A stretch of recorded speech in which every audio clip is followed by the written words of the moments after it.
Okay, how's it going, everybody? So, today we're going to read some Marx and Engels, I guess, together. This is a private circulation letter from Marx and Engels, first drafted by Engels. Okay. So, yeah, it's both of them together and in this one writing, but it's Strategy and Tactics of the Class Struggle. And it was written in September 17th, 18th, through 1879. So let's go ahead and get into this real quick.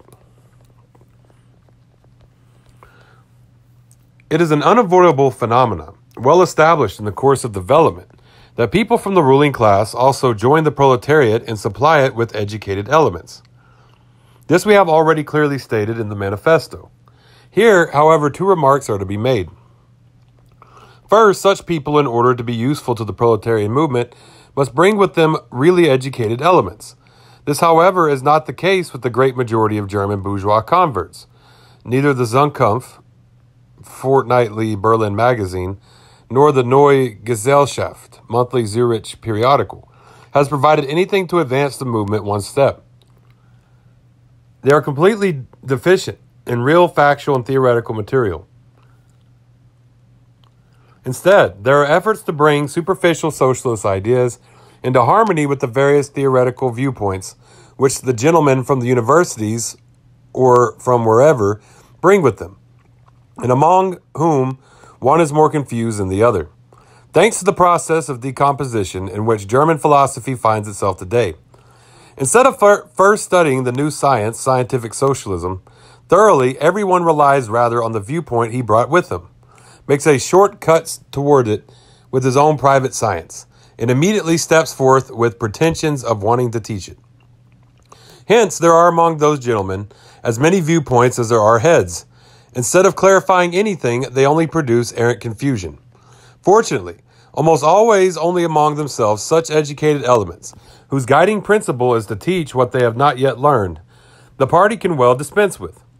Second, when such people from other classes join the proletarian movement, the first demand upon them must be that they do not bring with them any remnants of bourgeois, petty bourgeois, excited prejudices, but that they irreversibly assimilate the proletarian viewpoint. But those gentlemen, as he has been shown, adhere overwhelmingly to petty bourgeois conceptions.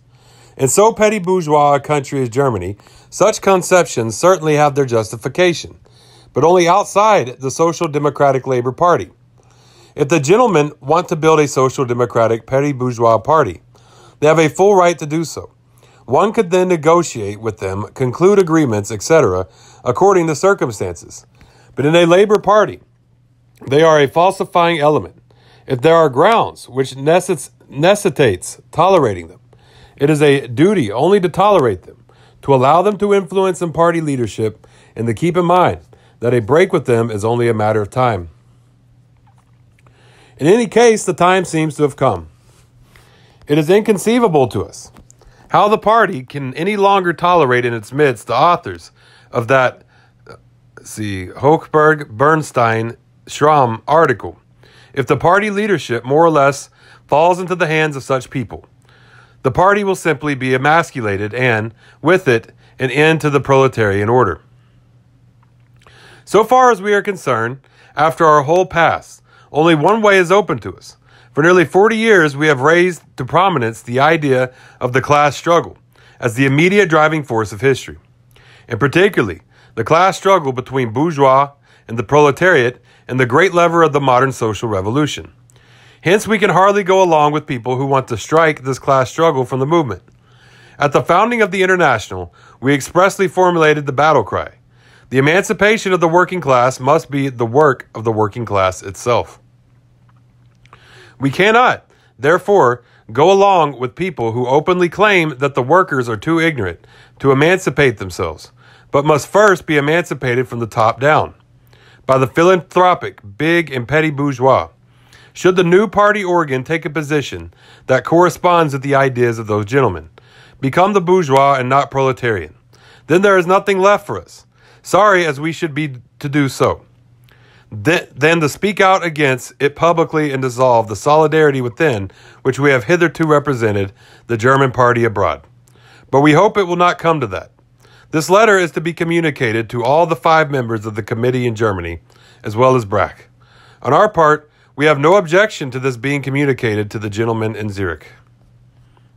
Okay, yeah, so that was Strategy and Tactics of the Class Struggle. That was the works of, or that was written by, it was first drafted by Engels, and it was a circulation letter from Marx and Engels. And this is 1879, so, Marx is getting kind of old, so, Engels seems to be kind of, just kind of taking it over, I guess, And yeah, so yeah, that's like, let's see, 79, that's 4 years before Marx died. So it was probably, a lot more of Engels writing that, but, Marx was still there. That's probably why they're writing together, to be honest, because, Marx probably couldn't write as much. But okay, well, thank y'all. If y'all want to follow me online, it's Marxist Saw. Facebook, YouTube, TikTok, Tumblr, Medium, Twitter. You could follow me there. And I also got Telegram. The Telegram is Marxist_Saw. And yeah, y'all can follow me there. Y'all have a great day. And y'all could come talk to me in there, Come talk to me on one of these places too. Y'all have a great day. Dodada Goi.